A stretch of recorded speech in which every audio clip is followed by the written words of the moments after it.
Hello everyone. Today we are going to discuss about an important concept while learning the Python. So the first and foremost thing is in Python we have to learn a fundamentals. So in the fundamentals the major concept is variables. So how to declare a variable and what is the naming convention while you are declaring the variables and what is the use of variable and what type of values we are going to store, how to execute it, what is the output it will come. This all we are going to discuss it now. Okay. So in this case, if you see what is the main purpose of variable, so which means that if you want to store any data, then you have to use a variable. In variable, you have to store particular data. Okay, this is the main fundamental key thing in a Python. Okay, not only in Python, in any language. Okay, so here the Python is mainly dynamically typed language, which means that you no need to declare any type of a variable explicitly.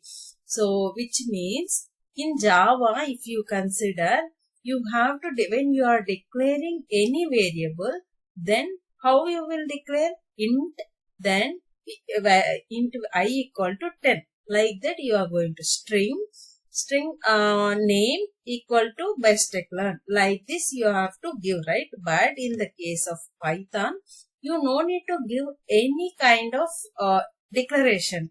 Type of, what is the type of variable? See, let's say now if I am going to declare a variable means, see, now I am just assigning the variable. This is the variable name and the value of this particular variable. I am going to store this 10 value into the valid name variable. Okay. So if you want to store a string, then directly you can give.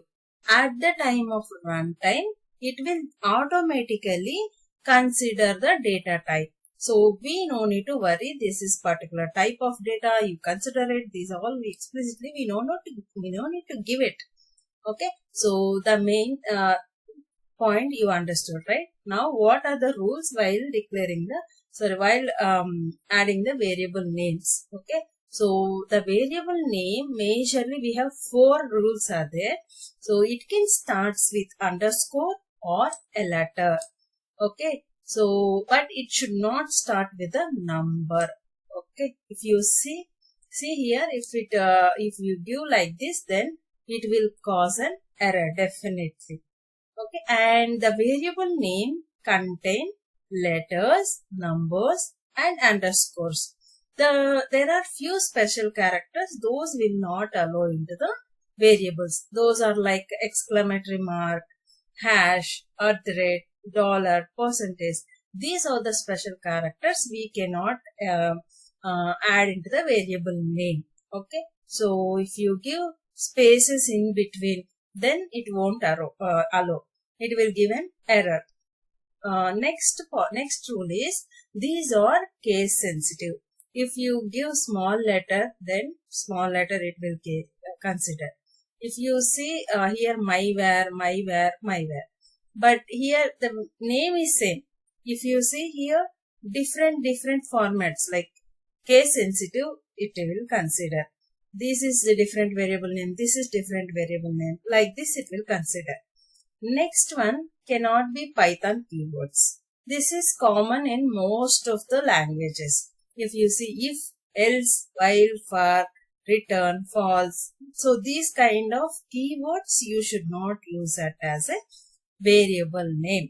Okay. So if you give like that, then it will give an error. And also you should not give equal to as well. If you give equal to means that main sign is used to assign the particular value to the variable. So the best practices while writing the variable names are these. The variable names should be descriptive and indicate the variable purpose. So what type of data you are storing or what is the value for into that variable you are storing. Those all you have to give. It should be in a readable format, and also that is a case sensitive. That is one thing. And constants. So while writing the constants, that is you have to consider it as it will not change any value. So use all uppercase with the underscores like this. The max atoms. So this is 5. So this value should not change. That is, you consider it as a constant. So in that case, you can add it as a capital letters. So there we have some variable names. We'll try to execute it. Let me try to valid I value. Like this, I am going to give some 100. Now I am going to print and see it. Print here value I value. That value I am going to print it. Let's execute and we'll see the output. See, I value is going to print. Now here the funny thing is, if I am give same value to replace with the string BestTechLearn, whether will it print or not?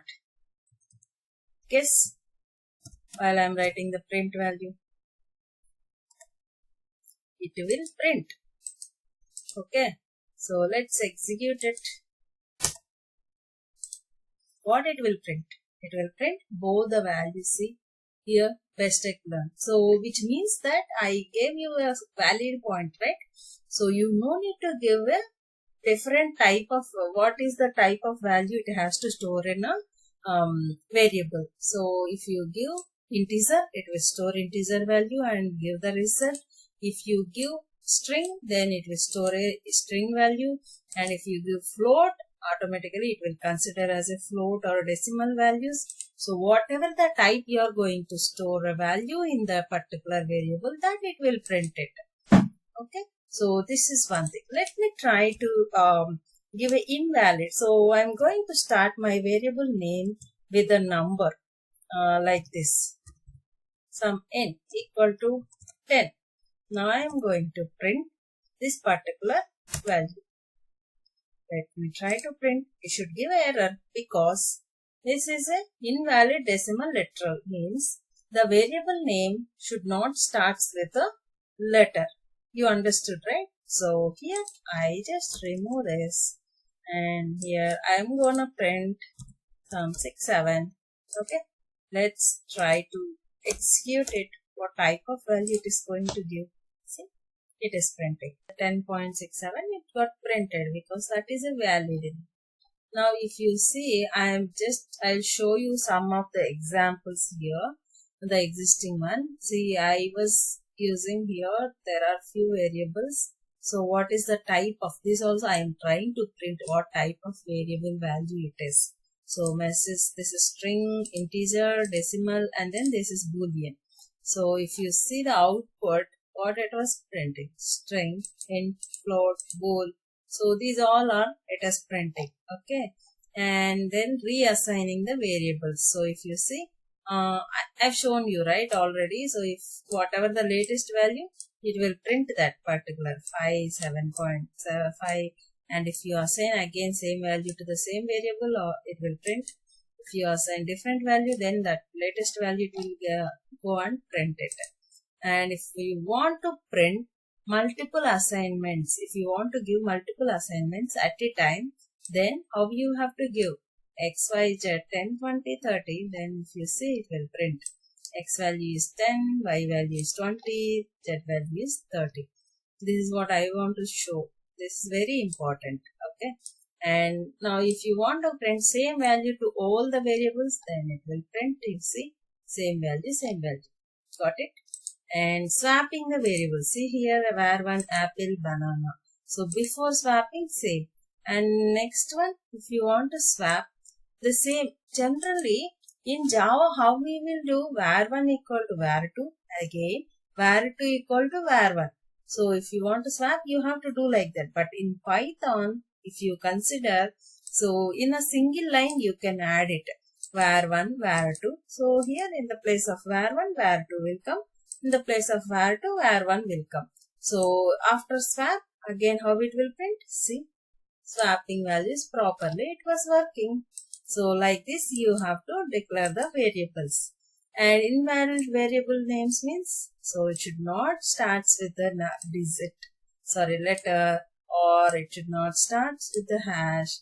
So these are, and this is the keyword class. So that also it should not start.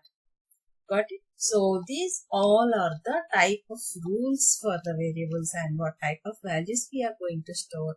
So I've shown all this. I hope you understood well about this variables, how to write it down, multiple variables, how to assign, and how to swap the values at a time.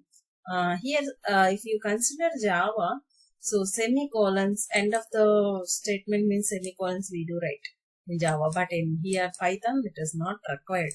Okay, so you can compare these things. So how easy Python was. So it is so simple when compared with the Java, I say. And nowadays most of the machine learning and AIs are using Python only.